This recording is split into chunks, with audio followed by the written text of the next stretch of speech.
mentioned the rapport with the professor and the students. I value platforms like LinkedIn. I believe those platforms help you build connections. I mean, it's connections, but I believe that it helps you network with people that, whether you're in a class with or you have a professor that can maybe write you a recommendation or whatever. How do you value LinkedIn when it comes to getting a job? I definitely value LinkedIn. I'm on LinkedIn, and I definitely value being able to have the community with you, whether that be the first person that you are linked with or, you know, their links. You know, you never know where that's going to come, you know, because when you're looking for a job, you know, of course on LinkedIn it tells you that, you know, this person can introduce you to someone at this job, you know, and that might not be your connection, but that might be your connection's connection. Exactly, exactly. Okay, thank you for that. Now, I got posed with a question this morning, and it kind of stopped me in my tracks. A person asked me, at what point should you give up on IT?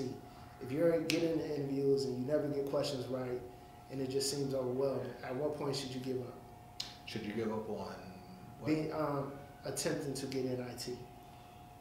And I found that to be interesting. But I think that one of the things that you should do in reference to interviewing and trying to get into any industry, whether it be IT, healthcare, whatsoever, is when you're interviewing, if you're not answering the questions right, maybe you need to critique what you're, you know, have someone critique you, whether you're doing mock interviews with other people who you may know, who may be in the industry, or maybe you are filming yourself and going back and looking at that film, or looking at that video rather, and, you know, seeing, okay, are there different things that I do that I'm not conscious that I do on camera, you know, that's coming across to the interviewer, or is there something that I'm constantly stumbling on, you know, because the thing is that one thing I always look for when I'm interviewing someone, and I interview a lot of people,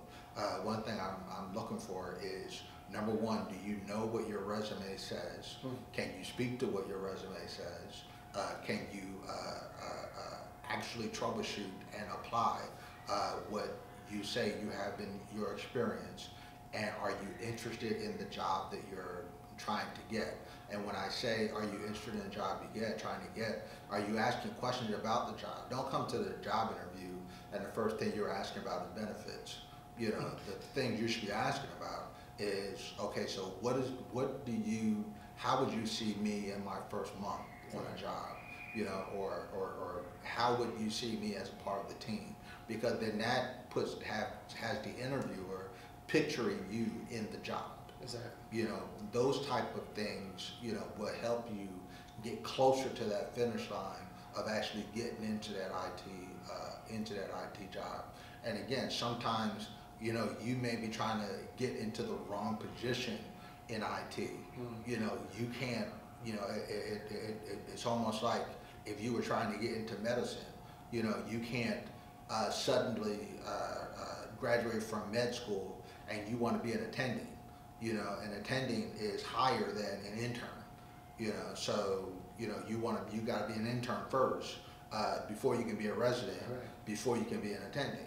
So, you know, you got to make sure that you are approaching the right position, which will give you greater success in getting that position.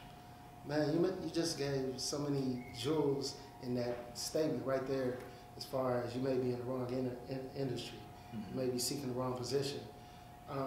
There seems that $100,000 mark is what a lot of people shoot for, and it's understandable. Everybody wants a good life. But also, what I found being on YouTube is that a lot of people want the title of network engineer. And it's a cool title, but there's so many other avenues in IT. Sure. That's one of the reasons I created my channel, is to talk about those different avenues, because there isn't a lot of people that discuss them. So there are different inventories out there that will help you to understand what you're good at. As far as, you know, you may be better working with people, and then some people are better working independently. There are some people who should be writing code, you know, because that plays to their strength. and then there's other people who should be, you know, out in front and presenting and things of that nature, because that plays to their strength. You want to be in something that plays to your strength, and not something that actually is going to extenuate or accentuate your weaknesses. Right. 2 more questions. Mm-hmm. How do you get feedback from an interview? How do I give feedback? How do you get, so if I have an interview with an employer, how do I go about getting feedback to know that how I'm performing if I don't get the job? Is that possible? Is it possible to get feedback? Is it possible to get feedback? Right, from the employer? Sure, it's possible to get feedback. You can ask for the feedback. You can say, you can actually ask the employer on face value. So I'm actually, you know, I really value your opinion, and I really, you know, I'm working on, you know, my interviewing skills, and can you tell me if there's an area that, you know, where I fell within, not failed, but where I fell, like, you know, how I did within this interview. Right. You know, you can ask that question. That's a fair question. And then they can tell you your strengths and your weaknesses. You're not asking them that you get the job. Although I did interview someone, you know, some years ago who was actually one of my better direct reports. But her question to me was, I asked her, do you have any other questions? She said, yes. What do I have to do to cause you to cancel your other appointments and just hire me? You know, but, you know, you can be that bold, but sometimes that doesn't work so well. Right. But you can, you know, humbly ask the interviewer, so how do you think I did? How do you think I performed? Because I'm always, you know, wanting to get better. That's awesome. That's something I always wanted to know, and I appreciate you answering that. Mm.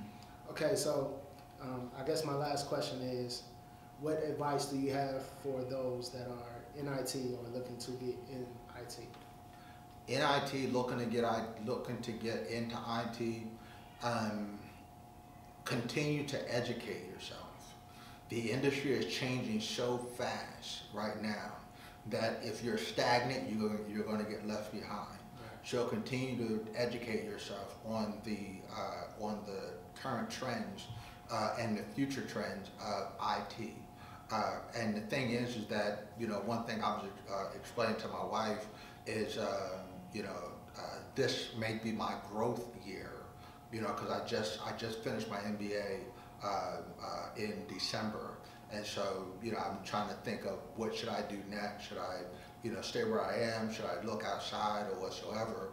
And so one thing we were saying is maybe this is my growth year, and then my growth year, which leads me to perpetual growth. Right, exactly. You know, because you don't want to just have a spurt of a growth year and then just be stagnant. Right. You want to have a growth where you're on purpose growing and then continue to grow. Right. Because nobody wants anything that's stagnant.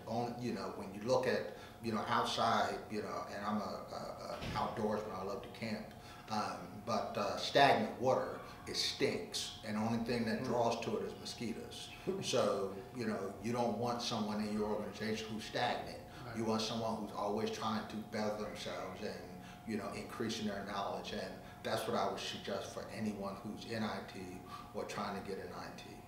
Thank you. That's some great advice. And I never paid attention to stagnant water, not fish. Yeah. But I know exactly what you're talking about. Yeah.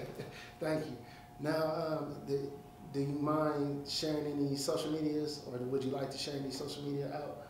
Yeah, you can look me up on LinkedIn, Craig Randolph on LinkedIn. You know, I would definitely connect with you. That's fine. Facebook, Craig Randolph. Yeah, that's about it. Awesome. Well, I really do appreciate you taking this time out to share this valuable information with the audience and everyone. Hopefully, you know, we can keep in contact and good stuff. Yeah, well, we definitely gonna keep in contact. Yes, sir. Yes, sir. Yes, sir. Yes, sir. Thanks again. All right. All of you, please, if you like this video, hit the like button, share it out to someone that you may feel this would help, and also subscribe to the channel and hit up Mr. Randolph, because he's awesome manager and person just all around. So thank you all for viewing. Peace.